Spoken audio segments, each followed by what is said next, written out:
C'est à Boissot, dans le sud Comoé de la Côte d'Ivoire, que Mamadou Soumaoro, alias Soumbi, voit le jour. Nous sommes dans les années 80, quand il intègre le groupe d'ambiance Mini Choc, alors qu'il n'est encore qu'un élève. Il abandonnera finalement l'école pour se consacrer à son premier amour qu'est la musique. Il évoluera avec les garagistes et les salopards, de qui il se séparera pour une carrière solo. En 2000, il sort son tout premier album, Zambakro. Il ne rencontre pas grand succès. 2 ans plus tard, il revient avec Air des Hommes, qui est tout de suite adopté par les mélomanes. Et c'est là le début d'une carrière à succès pour lui. Avec lui, ce sont des textes puissants, profonds, mais surtout porteurs de messages. Installé désormais en Europe, il confirme qu'il continue de marquer les générations en faisant salle comble au parc des expositions d'Abidjan le 2 août dernier.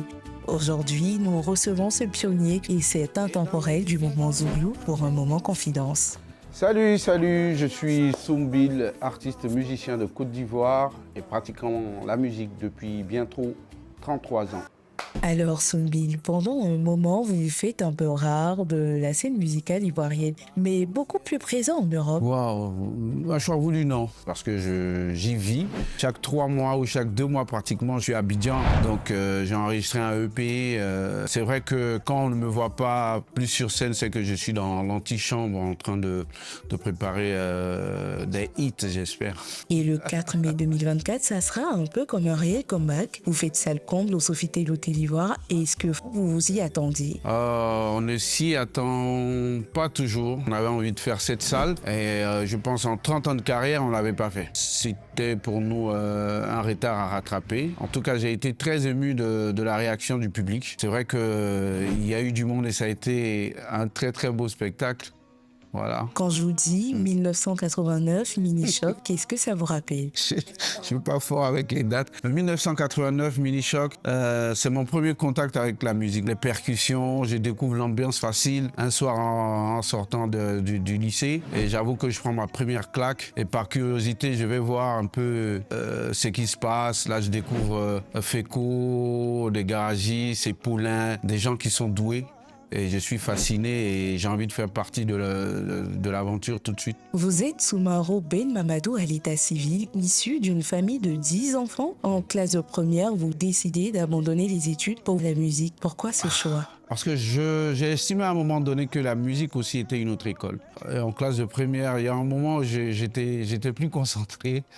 J'avais vraiment envie de faire de la musique. Et ça m'appelait, c'était comme un appel en fait. Je connaissais rien à la musique. Donc pour moi, c'était un troc. Et dans le temps, il fallait payer quoi? Je sais pas, l'entrée c'était 1250 pour faire partie du groupe. Voilà, c'était le vieux Feco qui mettait des garde-fous comme ça. Et moi, j'avais pas 1250 balles. Et c'était difficile d'aller dire à mon père, tu te prends la claque bien comme il faut. Donc pour moi, j'ai pris mes livres. Tu sais, les librairies par terre et je suis allé vendre mes livres pour 1250 balles. Ne faites pas ça chez vous, c'est pas bien. Mais en faisant ça, c'était un acte fort pour moi. Je sortais d'une école et je voulais entrer dans une autre école. Donc je me suis dit, voilà, tu te dois de réussir ça parce que tu l'as choisi. C'est clair que ça va pas être facile. Et puis je suis allé, j'ai rencontré le vieux Feco. Je lui ai donné ma participation.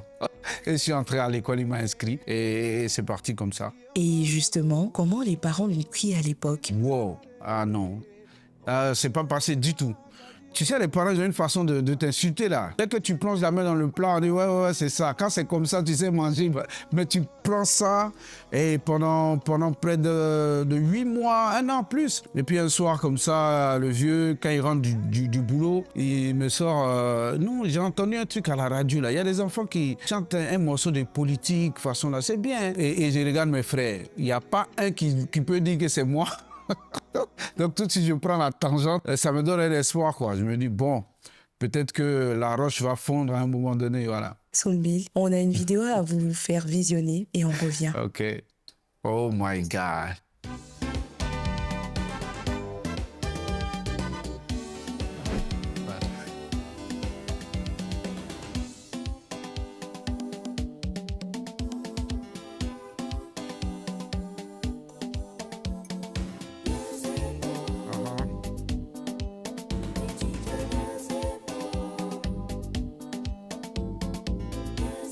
Qu'est-ce qui vous passe par la tête?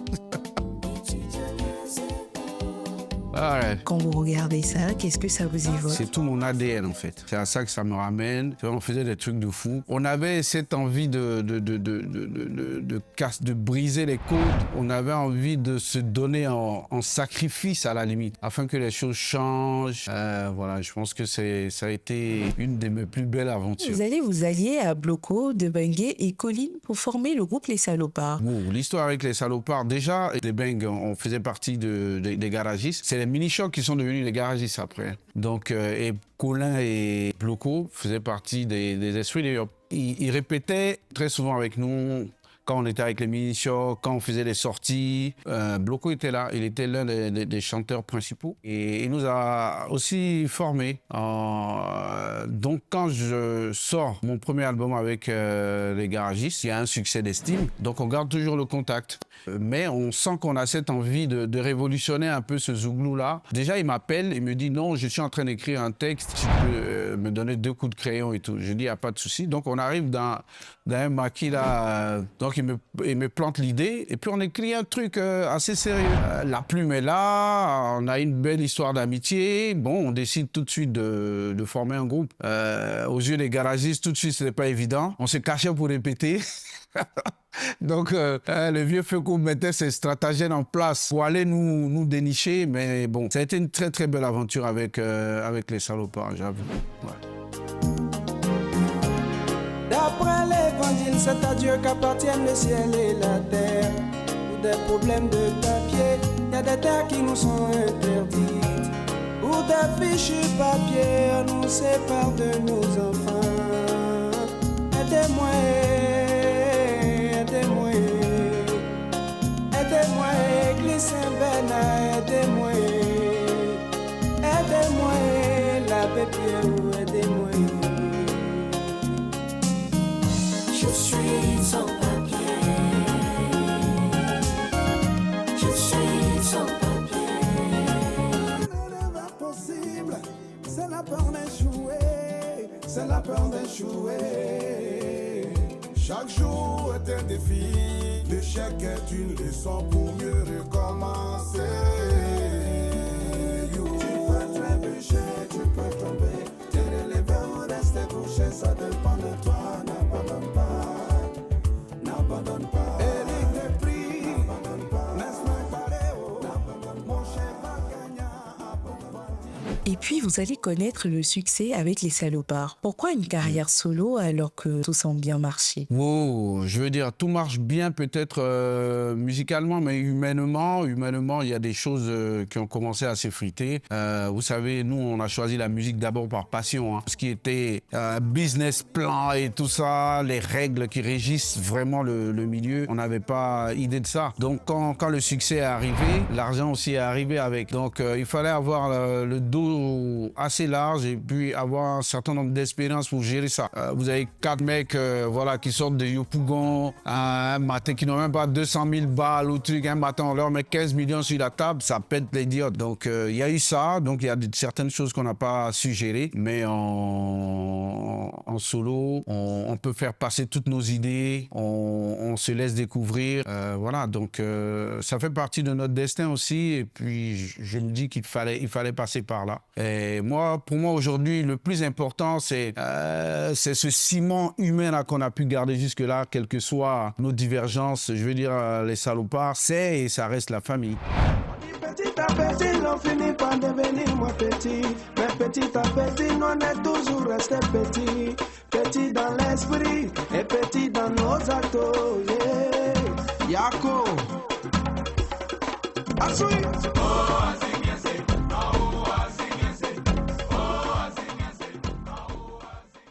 Soumbil, on a une seconde vidéo à vous faire visionner et on revient.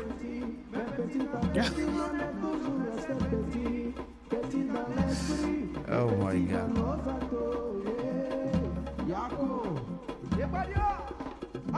Très coupé décalé là.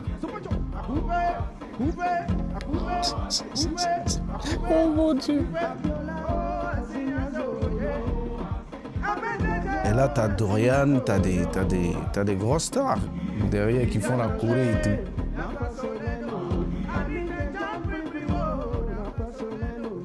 Wow.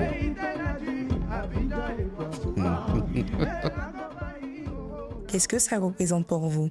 Ouah, c'était le baromètre de la musique africaine, cet événement-là. Déjà, on sort un album, il y a Niaise qui cartonne, on arrive en Afrique du Sud. Pour nous, déjà, le fait d'avoir été choisi pour participer à l'aventure, c'était tout un honneur. Donc moi, j'arrive avec mes gars. Pour nous, on vient participer à une émission, à un événement, et puis après, on rentre chez nous. C'était trop loin, les prix et tout ça pour nous. Déjà, j'étais tellement stressé parce que là, tu as au moins 12 caméras qui sont partout. J'étais dépaysé. Si vous remarquez bien, je chantais même plus vite que la musique, en fait. C'est après que je m'en suis rendu compte.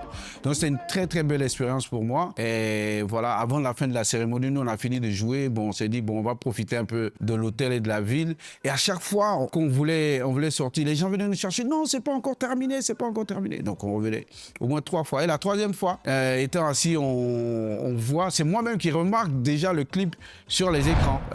Quand ils ont dit prix spécial du jury, parce que les gars, ils ont abîmé un peu le nom, ils ont dit Soumboul. Et nous, on savait même pas que c'était de nous qu'il s'agissait. Et quand on a vu la vidéo passer, c'est là qu'on a compris qu'il s'agissait de nous. On venait d'avoir le prix spécial du jury. Donc, c'est parti dans tous les sens. On a parlé en anglais, en chinois, je ne sais quoi. C'était une très, très belle expérience avec le monde international, au niveau musical. C'était une très, très belle expérience, ouais. Ça sera maintenant à votre tour de partager avec les Ivoiriens quelque chose que vous aimez bien. C'est une chanson de José. Voilà.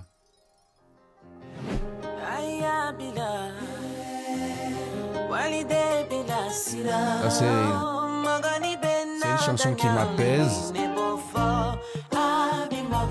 Ouais. Écrite par Alassane Soumano, un frère pour qui j'ai beaucoup de respect, et magistralement interprété par José. Go. J'adore. De cette chanson de José, c'est une chanson qui m'apaise. Il y a eu un moment assez mouvementé de ma propre vie où ça m'a connecté à cette chanson. À chaque combat, je l'avais un peu dans ma poche, quoi.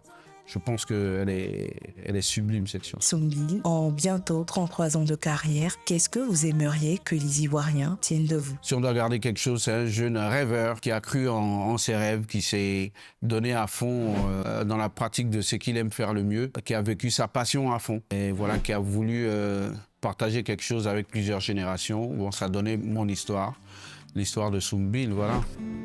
Oui,